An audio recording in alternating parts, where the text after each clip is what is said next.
श्री स्वामी समर्थ परब्रह्म भगवान श्री स्वामी समर्थ महाराज, ब्रह्मीभूत पिटले महाराज, तेजोनिधी सद्गुरू मोरेदादा आणि परमपूज्य गुरुमाऊलींच्या चरणी त्रिवार वंदन. उपस्थित सेवेकऱ्यांना श्री स्वामी समर्थ.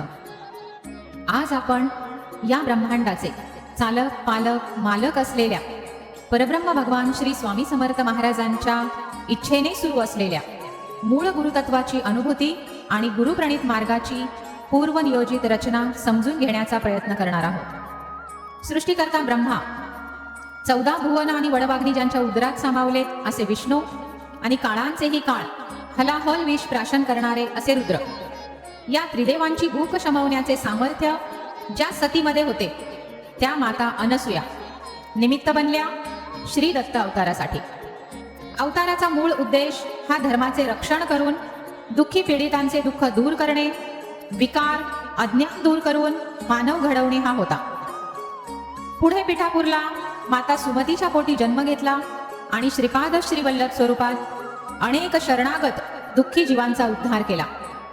त्यानंतर पुढे कुरवपूरची अंबिका ही अंबा भवानी झाली आणि पूर्वजन्मात वचन दिल्याप्रमाणे महाराजांनी श्री नृसिंह सरस्वती स्वरूपात तिला मातेचं स्थान दिलं आणि तेच मूळ कार्य पुढे चालू ठेवत गाणगापूरला निर्गुण पादुका स्थापन करून शैल्यगमन केलं. तदनंतर पुढे मूळ श्री स्वामी समर्थ स्वरूपात 1856 साली महाराज अक्कलकोटला आले. 900 वर्षांच्या अवतार कार्यात अनेक ब्रह्मज्ञानी शिष्य घडवले, त्यांच्याकडून धर्मकार्य करून घेतले, धर्मश्रद्धा टिकवून ठेवली, दुःखी पीडितांचे दुःख दूर करून सन्मार्गाला लावले. महाराजांनी जे शिष्य घडवले त्यात शिर्डीचे श्री साईबाबा, शेगावचे गजानन महाराज, पुण्याचे श्री शंकर महाराज, मुंबईचे स्वामीसूत, बाळाप्पा महाराज, रामानंद बेडकर, अळवणी बुवा, देव मामलेदार असे अनेक या शिष्यांना भवसागरात दीपस्तंभासारखे उभे राहून जनमानसास मार्गदर्शन कराव्यास सांगितले. पण पुढे मूळ कार्य न चालता स्वतःचं महत्व वाढवणं, श्रेय स्वतःकडे घेणं सुरू झालं आणि कार्याच्या मूळ तत्वाचा विसर पडला. महाराजांनी जशी परिस्थिती बदलली तसा कार्याचा पवित्रा व आविष्कार बदलून कार्य केलं. त्यामुळे पुन्हा ब्रह्मीभूत पिटले महाराजांना श्रीपाद श्रीवल्लभ महाराजांकडून श्री क्षेत्र नृसिंहवाडीला तेजाच्या तपश्चर्येची दीक्षा दिली. ते आपण प्रत्यक्ष पाहू. दिंडोरी प्रणित कार्याच्या आरंभाचा आणि गुरु शिष्य भेटीचा सोहळा अनुभव मी प्रतिनिधींना विनंती करते, त्यांनी सोहळा सादर करावा.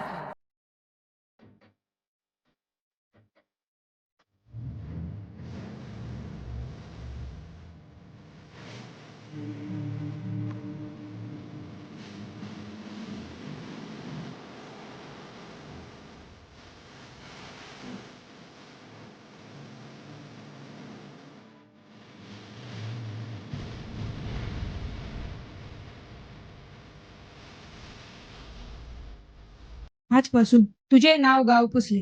इथून पुढे तुझे नाव नारायणदास श्रीपाद श्रीवल्लभ पेटले असे राहील.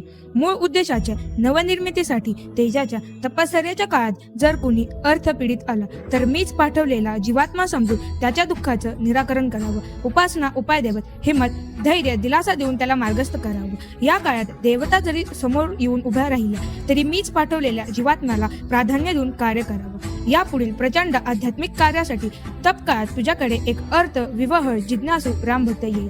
त्याचे गुरुपद घेऊन मार्गदर्शन करावे, एवढेच आपले कार्य राहील. तो शिष्य पुढे या सर्वांवर युक्तीने मात करून सर्वसामान्य लोकांना मार्गदर्शन करेल. मानवतेचा खऱ्या अर्थाने उत्कर्ष करणारा प्रचंड प्रकल्प उभा करेल. श्री क्षेत्र नृसिंहवाडी ही आपल्या सेवा मार्गाची दीक्षाभूमी आहे. कृष्णा पंचगंगेच्या पवित्र संगमावर पुढील कार्याची सुरुवात झाली. त्यानंतर तेजाच्या घनघोर तपश्चर्येसाठी महाराजांनी पिटले स्वामींना हिमालयात नेले. तिथे 500 वर्षहून अधिक काळ तपाला बसलेले तपस्वी होते. पिटले स्वामींकडे बघून त्यांनी पिटले स्वामींचा उपहास केला.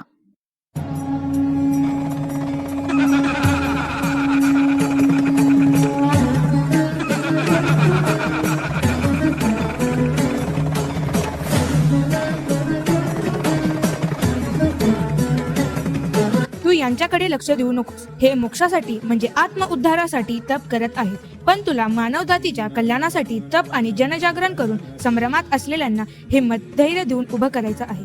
अर्जुनासारखा एकमेव शिष्य घडवायचा. सतत बरोबर राहून 12 वर्ष मानस सरोवरच्या पुढे गुप्त ठिकाणी पिटले स्वामींकडून तपश्चर्या करून घेतली.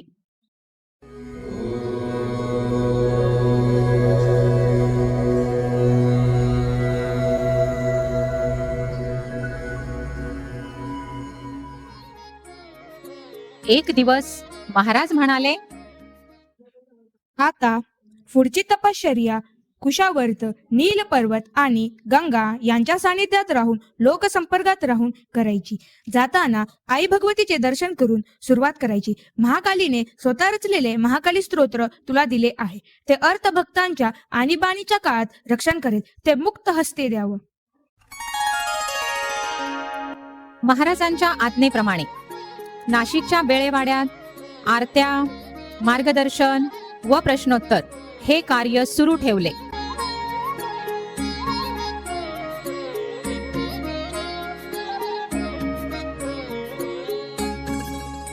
पुढील कार्यासाठी सत्शिष्याची आतुरतेने वाट बघत होते. ते सत्शिष्य म्हणजे सद्गुरू मोरेदादा. पान्हा दाटलेल्या गायीने वासराला दूध पाजण्यासाठी जसे आतुर व्हावे तशी ब्रह्मीभूत पिटले स्वामींची अवस्था झाली होती. सद्गुरू अवस्थेला प्राप्त झालेल्या मोरेदादांना जन्म देणारी, घडवणारी जगन्माता म्हणजे मातोश्री चंद्रभागाबाई आप्पाजी मोरे आज महिला दिनाच्या निमित्ताने त्या माऊलीचे दर्शन गुरुकृपेने आपणास पुढील प्रसंगावरून होईल.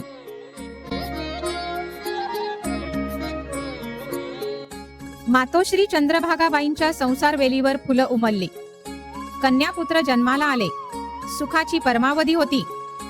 सगळे आनंदात चालले होते. पण नियतीचा निर्णय काही वेगळाच होता. सामर्थ्यवान, शक्तिवान, निरोगी आप्पाजींना ताप येण्याचे निमित्त होऊन आप्पाजींचे देहावसान झाले. मातोश्रींना हा फार मोठा धक्का होता. क्षणभर ती वेल थरथरली. एकमेव आधार काळाने ग्रासला होता.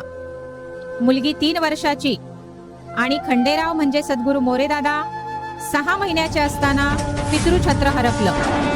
रचलेल्या मनोरथांचा चक्काचूर झाला. भरल्या संसारातील आनंदावर विरजन पडले. पण ती क्षात्रकन्या डगमगली नाही. ऐकून सतीचे आक्रंदन, कळवळला तो करुणाघन. पुसे स्व करी लोचन तिचे, प्रारब्ध अटळ हे सर्वांचे.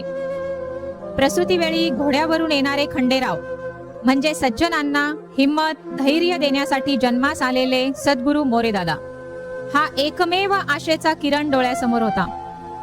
बाळ लहान, भाऊबंदकीचा त्रास, शेतीचा व्यवसाय अशा अवघड अवस्थेत सापडलेल्या मातोश्रींनी भाऊला मोठं करायची जिद्द बाळगली. माझा भाऊ मोरे घराण्याचा लौकिक वाढवेल. माझ्या भाऊला चांगले शिकवलेच पाहिजे. भाऊला चांगले वळण लावलेच पाहिजे. भाऊला चांगले संस्कार केलेच पाहिजे.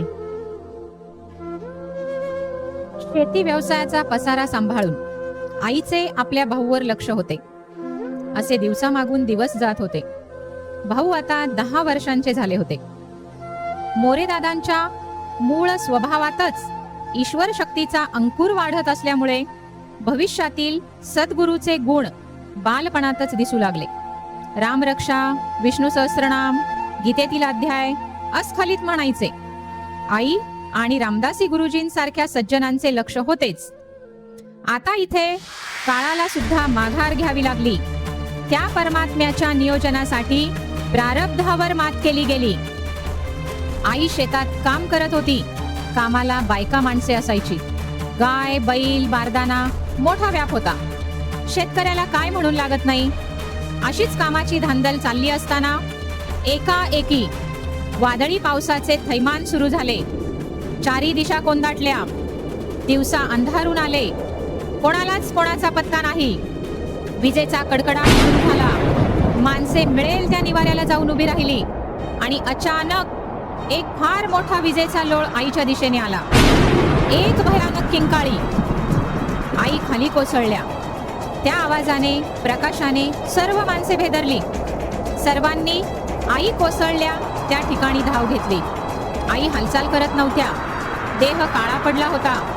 रडारड सुरू झाली. 10 वर्षाच्या भाऊला हे समजले. त्यांनी ताबडतोब डॉक्टरांना आणले.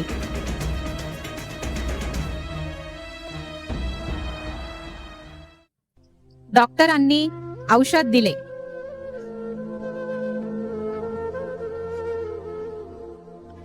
आईला उलट्या झाल्या. आईने डोळे उघडले. आई हे भाऊचे दैवत होते व भाऊ हा आईचा पंचप्राण होता. आई, कुठे गेली होतीस मला सोडून? आता परत जाऊ नको बर का. मी अचानक विजेच्या धक्क्याने खाली पडले. तेव्हा मला काळ्या कभिन्न धिप्पाड लोकांनी धरून नेले व एका दरबारात उभे केले. तिथे समोर सिंहासनावर फार मोठा भव्य देखणा माणूस होता. बाजूला त्याच्याच सारखा देखणा माणूस होता. तो वही उघडून पाहत होता. समोर मोठे तराजू होते. त्यांचे दोघांचे आपापसात बोलणे चालू होते. यांना येथे का आणले? यांना तर विश्वाच्या कल्याणासाठी एक लाल घडवायचा आहे आणि ते दुसऱ्या कोणाला शक्य नाही. त्याच क्षणी त्या तराजूचे पारडे धाडकन खाली झाले व मी डोळे उघडल्यावर तुलाच पाहिले. दुःखाचे सावट जाऊन वातावरण बदलले. भाऊची अंतर्मुख होण्याची प्रवृत्ती वाढली. कार्यकारण भाव शोधण्याचा प्रयत्न करणे वाढतच गेले. भाऊचा मनोविकास स्वकर्तबगारीवर वाढतच गेला. जो जो जयाचा घेतला गुण, तो तो गुरु केला मी जाण. गुरुशी आले अपारपण, सर्व जगच गुरु भासे. थोरा मोठ्यांच्या ध्येयाचा अंगीकार केला. काळ्या आईची सेवा चालूच होती. तशातच भाऊ आता 20 वर्षाचे झाले. आईच्या आग्रहावरून भाऊंनी गृहस्थाश्रमात प्रवेश केला. बोरस त्यांची कमळा आता सौ शकुंतला मोरे झाली. दृष्ट लागेल असा संसार सुरू झाला.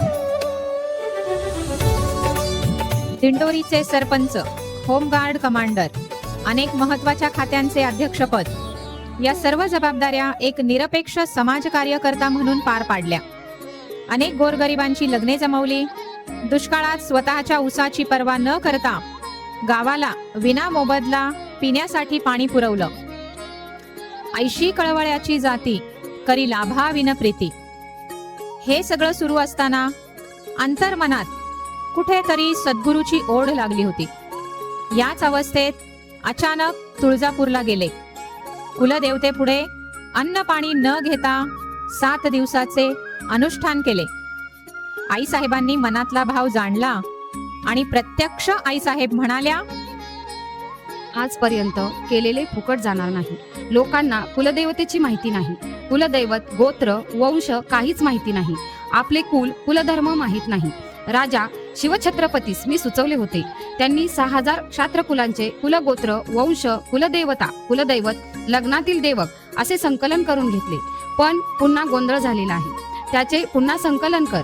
तुला हे सर्व जगापुढे परखडपणे कोणत्याही विरोधाला न जुमानता करायचे आहे. माझे आशीर्वाद आहेतच. तुझ्या पुढील वाटचालीस तुला तुझा जगद्वंद्य गुरु लवकरच भेटेल आणि पुढे त्यांचेच मार्गाने जा. तथास्तु. माझी वेळ झाली. उदयोस्तु अंबा माता उदयोस्तु. कुलदेवतेचा मान सन्मान करून प्रसन्नतेने घरी आले. एक दिवस परमपूज्य पिटले महाराजांबद्दल कुणीतरी बोलले आणि कुलदेवतेच्या शब्दांची प्रचिती आली. नकळत तुकोबांच्या ओळी मनात आल्या. सद्गुरु वाचवणी सापडे ना सोय, धरावे ते पाय आधी आधी. आपणासारखे करीती तात्काळ, नाही काळ वेळ तया लागी. लोह परिसाची न साहे उपमा, सद्गुरु महिमा अगाधची. तुका म्हणे कैसे आंधळे हे जन, गेले विसरोनी खऱ्या देवा.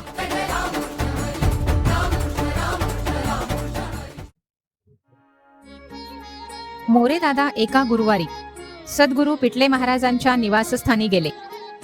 भीत भीत दारात उभे राहिले. आत येऊ का? या मोरे साहेब या. मी आपलीच वाट पाहत होतो. स्वामी महाराजांनी मला सांगितले की तो आज येणार. मती गुंग झाली.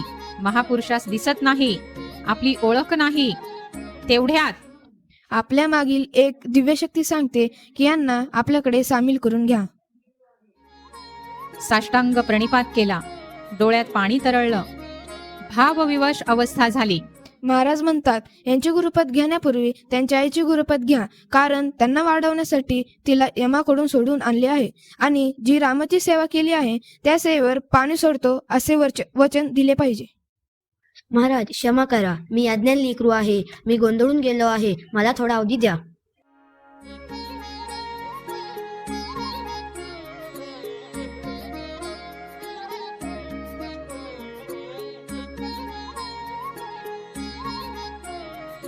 अति विनम्रतेने नमस्कार करून मोरे दादा दिंडोरीस आले.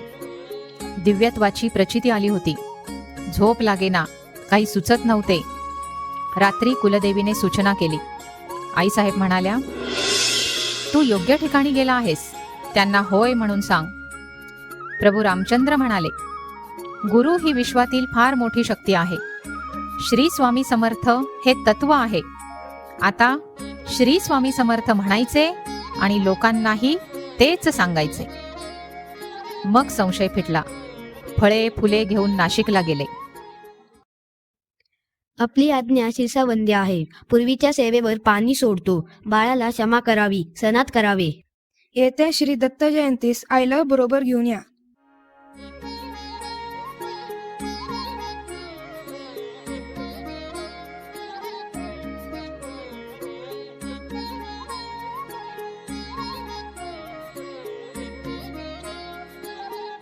आज्ञेप्रमाणे श्री दत्त जयंतीस मातोश्री आणि खंडेराव पिटले महाराजांकडे आले. प्रथम मातोश्री चंद्रभागाबाईंचे गुरुपद घेतले व नंतर मोरेदादांचे.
यावरून गुरुप्रणित मार्गात माता स्त्रियांचे स्थान किती उच्च आहे हे समजते. जाताना माता पुत्र आणि येताना गुरुबंधू हे विश्व बंधुत्वाचे नाते होते. पुढे पिटले महाराजांच्या आज्ञेप्रमाणे कार्य चालू राहिले. कधीच जीवाची पर्वा केली नाही. सद्गुरूंनी अनेकदा परीक्षा घेतली, त्यात उत्तीर्णच झाले.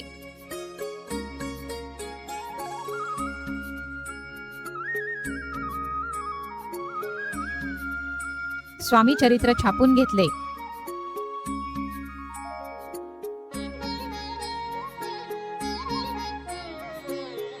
मूळ तत्वाला मुरड न घालता स्वामी सेवेचा प्रचार प्रसार वाढला. प्रश्नोत्तराचे कार्य दिंडोरीस चालू झाले. दिंडोरीस कार्याने गती घेतली. सर्व काही पूर्वी ठरल्याप्रमाणे सुरू होते. शेती व्यवसाय सांभाळून प्रश्नोत्तर मार्गदर्शन सुरू होते. तत्वज्ञान नीरस न करता साध्या सोप्या पद्धतीने ते आचरणातून रुजवले. अखंड तेजाचा साठा सत्शिष्याकडे सोपवून इसवी सन 1974 साली पिटले स्वामींचे महानिर्वाण झाले. आता ध्यास फक्त समर्थ निष्ठांची मांदियाळी हा दिव्य प्रकल्प उभारणे, परब्रह्माचा खटाटोप केवळ जनजागरणासाठीच होता हे पूर्ण उमगले होते. आता त्याचीच कार्यवाही करणे हेच आद्य कर्तव्य समजून एक नवीन गुरुप्रणित तत्वज्ञान जगापुढे मांडले. अखंड नाम जप, संकीर्तन, यज्ञ सप्ताह, नाडीवरील मंत्र, दरबार उत्सव या माध्यमातून महिलांना जबाबदाऱ्या देऊन सक्षम केले. त्यांना पराकोटीच्या संस्कारांचे शिक्षण दिले. श्रीकृष्णानंतर सद्गुरु मोरेदादांनी स्त्रियांना सन्मान दिला. परस्त्री माते समान व परधन माती समान ही शिकवण देऊन सर्वसामान्यांकडून दिव्य कार्य सुरू ठेवले. वेळ प्रसंगी खडीच्या ट्रॅक्टरवर बसून गावोगावी कार्य पोहोचवले. 150 केंद्रांची निर्मिती केली.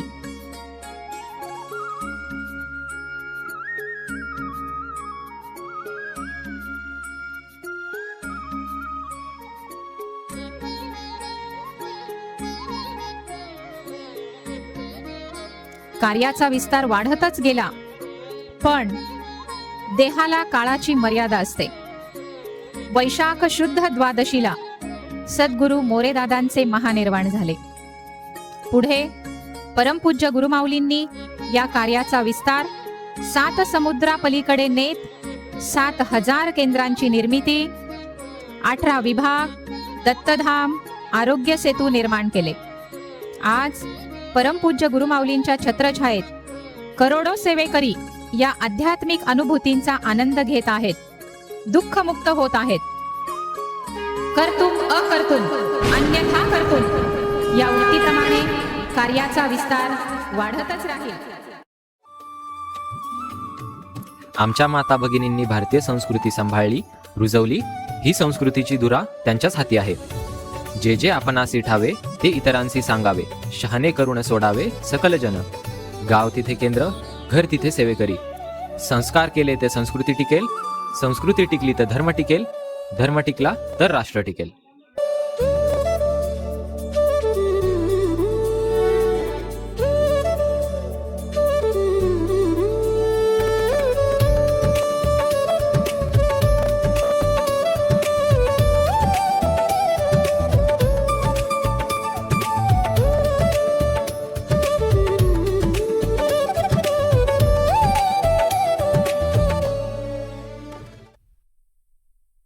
श्री स्वामी समर्थ महाराज की जय. श्री गुरुदेव दत्त. श्री त्र्यंबकेश्वर महाराज की जय. गंगा गोदावरी माता की जय. सद्गुरु परम पूज्य मोरे दादा की जय. श्री भारत माता की जय. आपल्याला आज हे बघत असताना म्हणजे मला कळलं की किती तपश्चर्या आहे, किती त्याग आहे. आपल्याला हे सहज प्राप्त झालेलं नाही. लक्षात ठेवा माता भगिनींनो, याच्या मागे 48 वर्षाची तपश्चर्या आहे ब्रह्मीभूत पिटले महाराजांची. सद्गुरु मोरेदादांचा त्याग आहे, परमपूज्य गुरुमाऊलींची करुणा आहे. आणि म्हणून आज आपण सक्षम आहोत, म्हणून आज आपण सुरक्षित आहोत, म्हणून आज आपल्या घरांचं गोकुळ झालंय. आपल्या प्रपंचाची चिंता आपल्याला नाही आज. आणि ही आपली चिंता दूर करणारी आपली ही गुरुप्रणाली जी आहे, हे अर्ध्या तासात कसं मांडावं मोठा प्रश्न होता. पण गुरुकृपेने हे सगळं शक्य झालं. करता करविता माऊली महाराज दादासाहेब आहेत आणि त्यांच्या मार्गदर्शनानुसार आज आपला हा गुरुप्रणित मार्ग मांडण्याचा या मुलांनी प्रयत्न केलेला आहे. आपण इथून पुढे एकच लक्षात ठेवावं, भले आपल्याकडून महान कार्य होईल नाही होईल, पण कार्यात बाधा येणार नाही एवढी काळजी आपण नक्कीच घेऊ शकतो.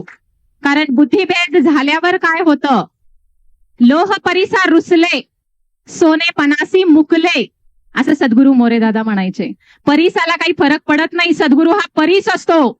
परिसाला काही फरक पडत नाही, पण त्या लोखंडाचं सोनं व्हायचं राहून जातं. म्हणून आपल्याला आपली अवस्था गंजलेल्या लोखंडासारखी आहे.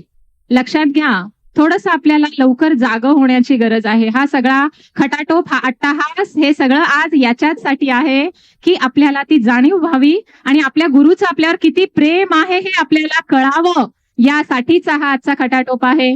तर आता जास्त वेळ घेत नाही, सगळ्यांचा बोलण्यासारखं खूप आहे.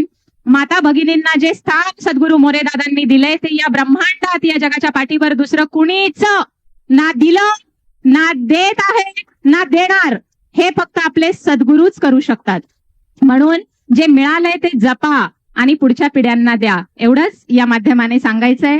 झालेली सेवा महाराज माऊलींच्या चरणी रुजू करू. आता पुढील सांस्कृतिक कार्यक्रमाकडे वळताना आपण एक छानसा खेळ खेळणार आहे. आता सगळ्यांनी खाली उतरून घ्यावं.